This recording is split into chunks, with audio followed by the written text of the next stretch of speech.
El siguiente programa es apto para toda la familia. No contiene escenas de sexo ni violencia.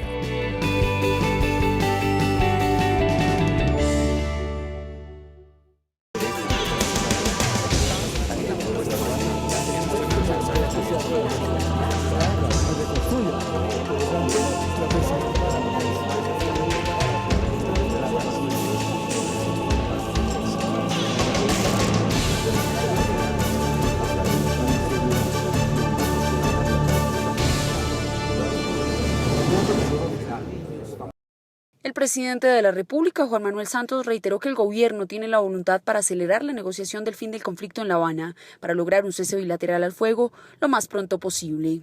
El primer mandatario dijo que el cese al fuego bilateral se dará con todo un andamiaje para la verificación. Incluso aseguró que se reunirá con el delegado de la Organización de Naciones Unidas en la subcomisión del fin del conflicto para acelerar esta discusión. Seguido a este hecho, a través de su cuenta de Twitter, el jefe guerrillero Rodrigo Granda dijo que no había que esperar hasta el 1 de enero para decretar el cese al fuego bilateral, pues este podría darse el 16 de diciembre. Santos hizo hincapié en que el cese al fuego bilateral solo se dará si se cumple con la concentración y la verificación internacional. Buenas tardes, bienvenidos a Contrastes, porque la realidad tiene diferentes miradas. Este es un espacio concebido por FECODE para que ustedes en la tranquilidad de su hogar construyan opinión. Hoy nuestro tema tiene que ver con uno de los anhelos que, de la mano con la paz, estamos esperando todos y cada uno de los colombianos, y es que por fin se establezca el cese bilateral al fuego en este proceso que se lleva con las FARC. Recuerden que las FARC ya tiene un cese unilateral que inició o se retomó a partir del 20 de julio de este año, según los veedores, de manera muy acuciosa y juiciosa. Este se ha llevado a cabo en el territorio colombiano. Sin embargo, según las últimas informaciones y un documento expedido directamente por las FARC, en 11 departamentos del país este cese unilateral estaría peligrando precisamente por el hostigamiento de parte de las fuerzas militares en nuestro país.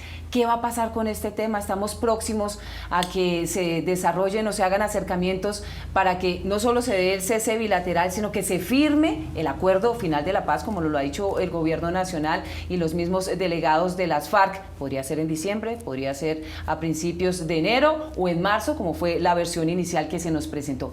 ¿Qué está sucediendo con este tema que se está convirtiendo en el meollo del asunto, en el principal obstáculo, que es determinar el cese bilateral?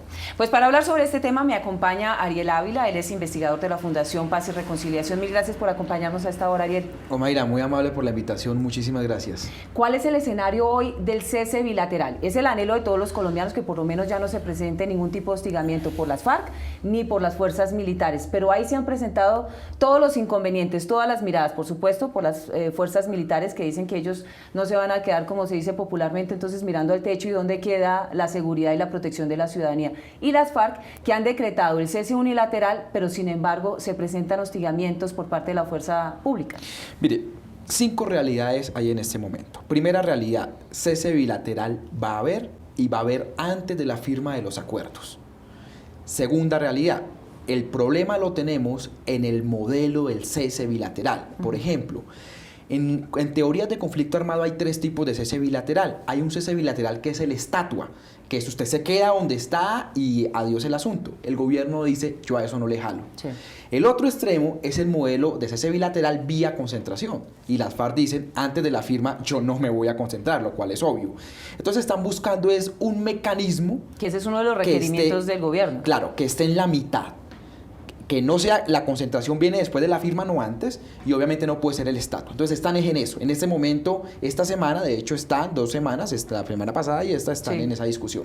Tercera realidad, el problema que tenemos es que hay muchas desconfianzas. Lo que se dice es que las FARC lanzaron un listado de zonas, de municipios, donde ellos sí planteaban hacer el cese bilateral, y lo que hubo en las últimas 2 semanas fue que la fuerza pública copó esas zonas. Entonces ahí los temas de confianza se dañan. Cuarto asunto, el hecho que se le haya puesto un límite a la finalización de la negociación fue el cambio de aceptar el cese bilateral. Me explico. El presidente dijo sí al cese bilateral a cambio de que las FARC acepten el límite de la negociación. Entonces yo creo que eso se va a dar. Última realidad que es importante en un cese bilateral. El gran problema aquí es quién verifica, cómo se verifica, quiénes van a liderar la verificación, va a haber o no va a haber participación de la sociedad civil, cómo va a ser, va a estar Naciones Unidas y UNASUR, va a estar alguien más. Yo creo que ese es el tema que está, cuántos carros necesitan, cuánto personal necesitan, y lo último es que una cosa es el cese bilateral antes de la firma y otra cosa es el modelo después de la firma.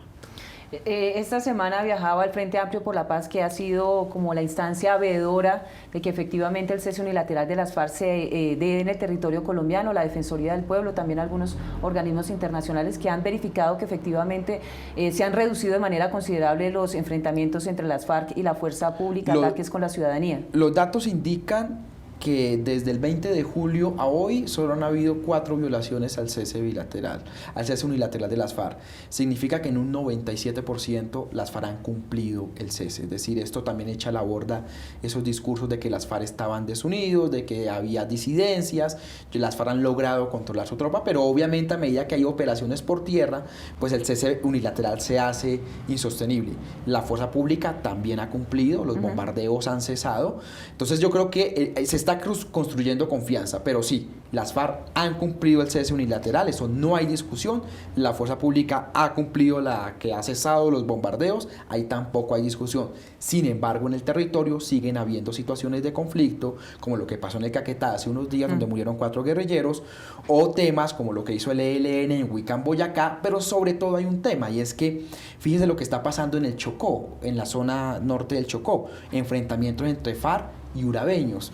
También esto cuestiona muchísimo a la población. Es decir, bueno, puede haber un cese, incluso bilateral, entre la fuerza pública y las FARC, pero lo demás va a seguir. Entonces, por eso le digo, el modelo de seguridad y el modelo de verificación son fundamentales en este momento. Lo que le decía del viaje del Frente Amplio por la Paz es un poco para invitar a los jefes de la delegación de esta guerrilla a que no echen para atrás, evidentemente para que no levanten el cese unilateral que ha generado consecuencias bien importantes en la reducción de los hechos violentos en nuestro país, porque existe esa posibilidad, lo han dicho abiertamente a través del comunicado, que están pensando levantar ese cese unilateral. El tema ahí, el asunto es que el cese bilateral va a estar muy seguramente para mediados de diciembre. Levantar el cese unilateral en ese momento por parte de las FARC sería retroceder como lo que pasó después de lo que sucedió en Buenos Aires, Cauca, en el mes de mayo. Entonces yo creo que lo que va al Frente Amplio es decirle a las FARC, sostengan esto 20 días más, un mes más, y mientras llega el cese bilateral. Y a su vez, pues nosotros vamos exigiendo políticamente al Estado que vaya cumpliendo esto. Pero, vuelvo y repito, el Estado ha cumplido con su parte, es decir, no bombardeamos, pero han seguido las operaciones por tierra. Las FARC también han cumplido. Sobre este tema también se pronunció la ex senadora Piedad Córdoba, quien habló con nuestra compañera Viviana Bello. Viviana, adelante. Omaira, muy buenas tardes. Como usted lo ha mencionado, hablamos con la ex senadora Piedad Córdoba, quien se refirió a la crisis y al riesgo inminente que corre el cese unilateral decretado por la guerrilla de las FARC, esto debido al incremento de pie de fuerza pública en 11 departamentos de Colombia. También la ex senadora se refirió al decreto que fue hundido en el Congreso de la República y que buscaba la participación política de quienes han estado alzados en armas. La necesidad de insistir en que no se levante el cese unilateral, que es importante mantenerlo, que es importante continuarlo, pero sí insistirle al gobierno nacional también en que avancemos hacia un cese bilateral de fuegos y de hostilidad. Yo creo que no, si estamos a puertas de la firma de unos acuerdos, si hemos avanzado tanto en el tema de justicia como un sistema integral de verdad, justicia, reparación y no repetición, y si hemos avanzado tanto en temas que tienen que ver con las víctimas y el desescalamiento en términos generales, pues creo que es fundamental hacer hechos contundentes que den cuenta de la necesidad ya de parar la guerra. En mi postura es una postura equivocada, porque una cosa es que insurgentes puedan y tengan la obligación, mejor dicho, puedan participar en política, pero quienes hayan cometido delitos de lesa humanidad los tengan que purgar, los tengan que procesar y seguramente sean condenados, como puede pasar con las fuerzas militares o empresarios que hayan promovido el paramilitarismo. Pero creo que nadie en este país está esperando que se surta un proceso hacia la búsqueda de los acuerdos, hacia la búsqueda de comenzar realmente una participación política con garantías, pero que quienes participan en ello queden por fuera de esa construcción y de esa participación política. Al país le queda absolutamente claro de lo que ha pasado, lo que ha acontecido en el último debate electoral, un debate electoral atravesado por la plata, ingentes cantidades de recursos económicos en las regiones del país. La discusión y el debate sobre por qué constructores, empresarios, multinacionales financian inclusive consejos donde el mapa de interés con relación a licencias de extracción mineroenergética coincide precisamente con ellos, pero fundamentalmente creo que uno de los grandes debates para hablar de garantías políticas en este país es fundamentalmente un sistema electoral que no da la posibilidad ni la garantía de que realmente lo que se escruta sea realmente lo que eligieron los colombianos y las colombianas. Viviana, muchas gracias. Hacemos una primera pausa y regresamos. Evaluación formativa es el tema de la edición 111 de la revista Educación y Cultura, analizando la evaluación educativa en una perspectiva crítica, identificando los avances y los retos de la evaluación de carácter diagnóstica formativa. Suscríbase llamando al teléfono 245-3925 en Bogotá.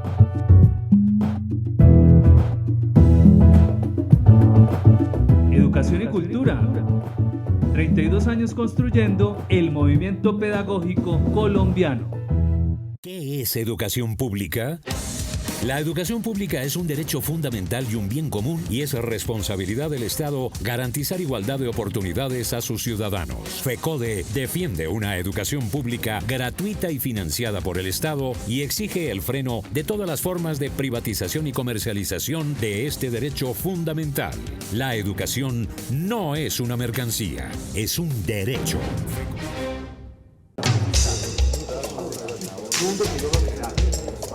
Estamos de regreso en Contrastes porque la realidad tiene diferentes miradas. Hoy hablando sobre la posibilidad de que en el mes de diciembre se esté firmando un cese bilateral al fuego en medio de este proceso de paz que lleva el gobierno nacional con la guerrilla de las FARC en La Habana, Cuba. Para hablar sobre este tema me acompaña Ariel Ávila, investigador de la Fundación Paz y Reconciliación. ¿Qué está pasando con los principales enemigos de un anhelo máximo de los colombianos, que es la paz, que uno no entendería mucho ahí? Todos dicen que le apuestan y le juegan a la paz, pero tiene unas miradas y unos tratamientos soterrados bastante complejos. Mire, tres cosas, Omaira. Primero, el gran problema que tenemos ahorita es que van a haber unos retos de seguridad muy grandes para la firma de los acuerdos de paz. Y las FARC han, yo creo que no muy ágilmente, cerrado este discurso hablando de paramilitarismo, pero lo cierto es que el tema es mucho más complejo. Hay información, tenemos la fundación, de que en el sur de Córdoba, de que en el departamento del Cauca se está recogiendo plata para oponerse a la aplicación de los acuerdos de paz, es decir, una oposición armada a esto. Y eso, digámoslo así, causa, vuelvo y repito, a las FARC les llegan a decir, bueno, si el modelo de seguridad no está claro, va a ser muy difícil que se firmen o va a ser muy difícil el proceso de dejación de armas.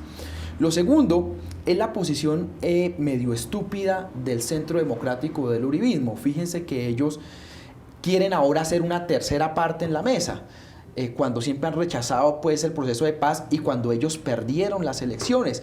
Entonces no les gusta el plebiscito por la paz, no les gusta el acto legislativo que ya se aprobó en segundo debate. Entonces es una oposición constante y ahora están proponiendo una asamblea constituyente, que eso sí que es un cheque en blanco. Entonces hay una discusión política muy profunda y que va a afectar muy seguramente. Lo bueno es que ya pasaron los temas electorales, tanto el año pasado nacional como ahorita las locales. Y el tercer asunto, yo creo que esto es el principal. El reto no es qué tanto las FARC van a estar unidas o no en el posconflicto. El reto es que el presidente Santos logre controlar las fuerzas militares y algunas élites locales. Yo creo que ahí va a estar gran parte del reto. También es cierto, si usted ve los resultados de las elecciones locales, el no paz y el paz no fue lo que movieron las elecciones locales, sino muchos otros temas. Entonces yo también creo que estos discursos pueden quedarse se están quedando un poco aislados. Pero frente al tema de las elecciones hay una preocupación. Al día siguiente, ya como quedó conformada el mapa, este ajedrez político en el país, uno se preguntaba específicamente qué va a pasar con el tema de la paz, con el tema de los acuerdos, quiénes quedaron en cada una y quiénes fueron los ganadores de este proceso. ¿Realmente van a ejecutar el anhelo o lo que se ha venido adelantando durante estos años en La Habana, Cuba, que está próximo a firmarse como nos han informado? Yo te lo resumo también en tres partes. A ver, políticamente ganó la Unidad Nacional y principalmente ganó Cambio Radical con Germán Vargas Lleras. Logró tener 6 gobernaciones, 8 alcaldías capitales y un montón de municipios pequeños. Segundo, perdió la izquierda y perdió el Centro Democrático. El Centro Democrático perdió, por ejemplo, con Gutiérrez, con Adriana Gutiérrez Manizales, perdió con Juan Carlos Vélez Medellín, perdieron. Ganaron algunos municipios importantes como San Vicente del Caguán, que es una zona de posconflicto. Entonces uno lo puede ver desde el punto de vista político. Lo segundo es desde el tipo de personas que llegaron a las administraciones. Exacto. Y ahí la cosa sí es muy compleja. Yo lo resumiría en dos partes. Primera parte, ganaron personas que no tienen ni idea de posconflicto y que no les importa para nada el posconflicto. Ese es el caso, por ejemplo, de departamentos como Caquetá, como Cauca, como Meta, no está en la agenda. Entonces son alcaldes y gobernadores que van a requerir mucho acompañamiento del Estado Nacional para los planes de desarrollo y para aplicar los acuerdos de paz. Y lo tercero es que en todo caso en muchos de estos departamentos y municipios ganaron personas cuestionadas. La señora Oneida Pinto de Cambio Radical, a pesar de tener fotos con narcotraficantes, de ser aliada de bandidos, ganó la gobernación. Rosa Cotes ganó Magdalena, Franco Valle ganó César, Luis Pérez, cuestionadísimo por relaciones con la ilegalidad, ganó el departamento de Antioquia. Didier Tavera estuvo hasta preso, ganó el departamento de Santander. Entonces son personas que de una forma u otra están inmiscuidas o estuvieron inmiscuidas en los temas de conflicto armado. Entonces uno se pregunta, ¿Oneida Pinto podrá liderar los procesos de reconciliación? ¿Podrá liderar los procesos de verdad, de reparación, de garantías de no repetición? Difícilmente. Pero bueno, eso fue lo que eligieron los colombianos.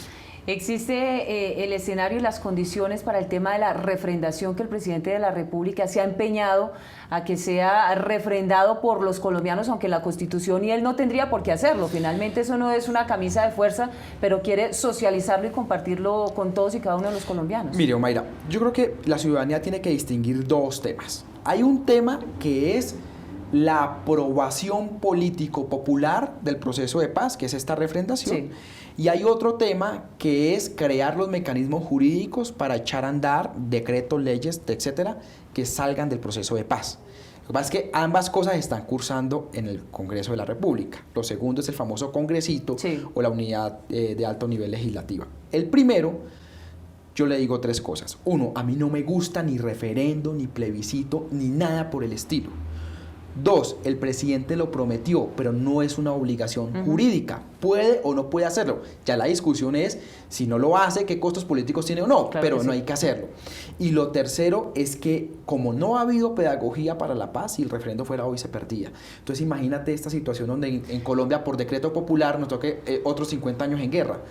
Es dramático, pero a mí no me gusta la idea de ningún referendo ni plebiscito, porque el año pasado el presidente ganó con el mandato de la paz. El Congreso lo eligieron en medio de esa discusión.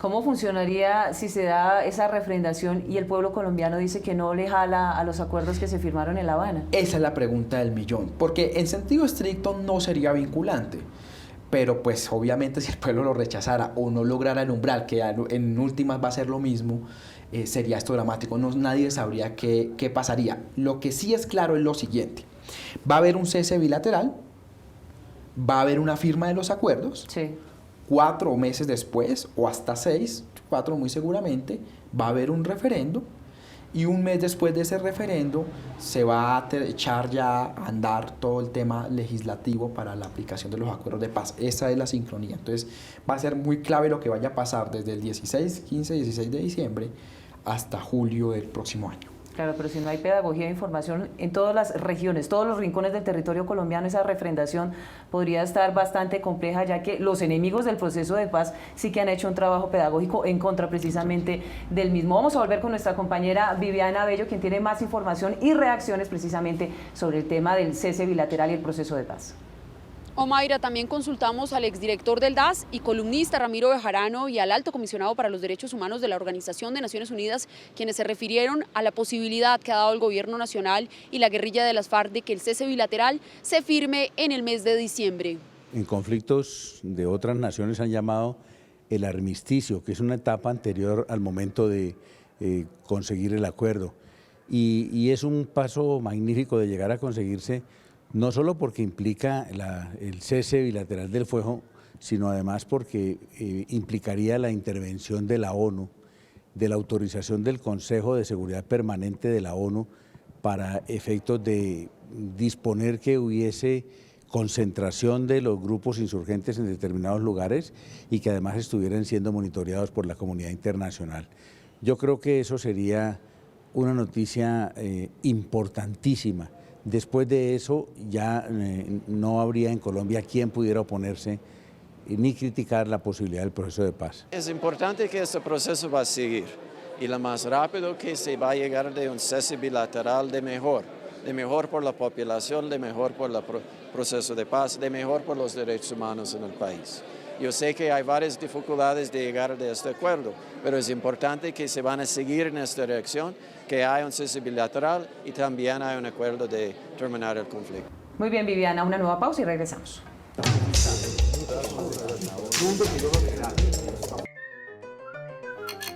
FECODE, Editorial Magisterio y Canapro le invitan a participar del 5º concurso de video Notas de Maestro, Educación en el Posconflicto. Primer puesto, 2.500.000 pesos y una biblioteca pedagógica. Segundo puesto, 1.500.000 pesos y una biblioteca pedagógica. Tercer puesto, 1.000.000 de pesos y una biblioteca pedagógica. Cierre del concurso 14 de noviembre. Consulte más información en www.fecode.edu.co.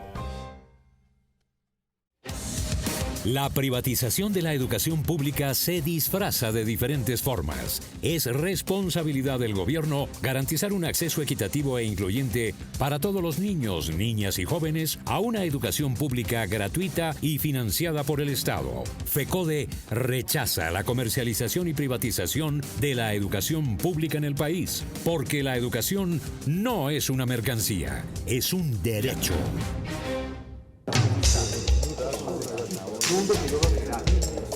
Ariel Ávila, investigador de la Fundación Paz y Reconciliación y un hombre comprometido con el tema de la paz y este proceso que esperamos todos y cada uno llegue a feliz término, bien sea en diciembre, en enero o que estemos encaminados. Eso ya por lo menos nos abre la puerta hacia la reconciliación.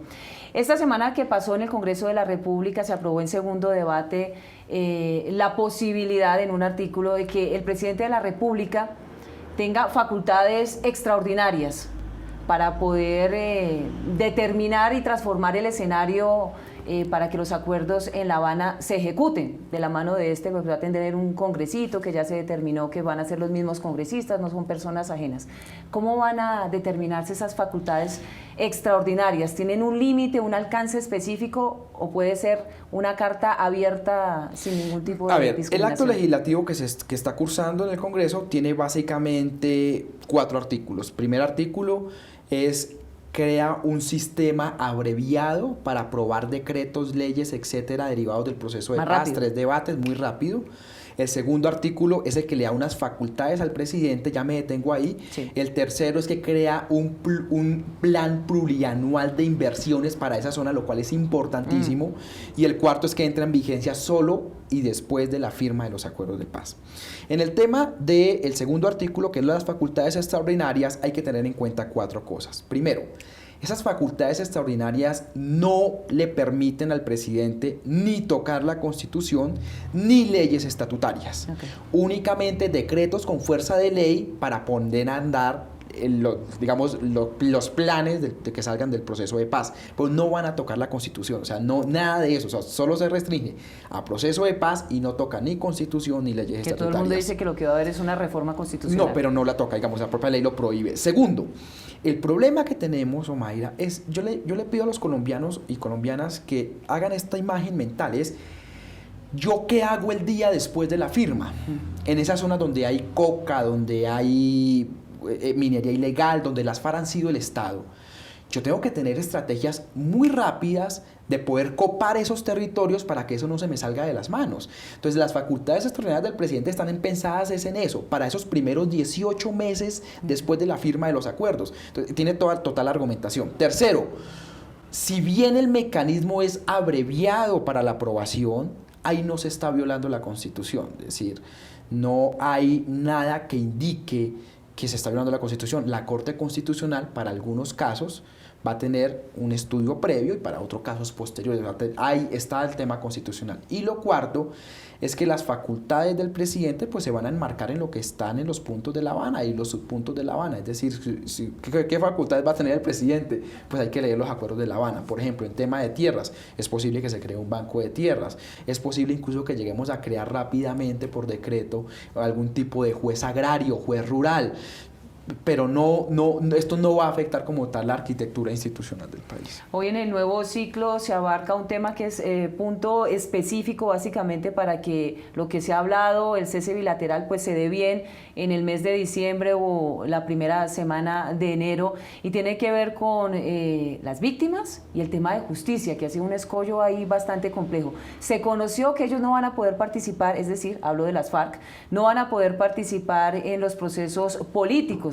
Por allá no sé en qué año será esto, porque en el 2018 no va a ser, pero esto se va a prolongar de una manera considerable cuando el escenario es, ellos lo han dicho abiertamente, poder participar en los procesos políticos. Yo creo que la decisión de sacar ese famoso párrafo 3 del acto legislativo donde se decía que las FARC no podían participar en la comisión legislativa, y el tema del artículo después del senador Antonio Navarro de participación política, yo creo que se lo van a tener que revivir. Yo creo que condición necesaria para acabar este conflicto es que las FARC participen en política.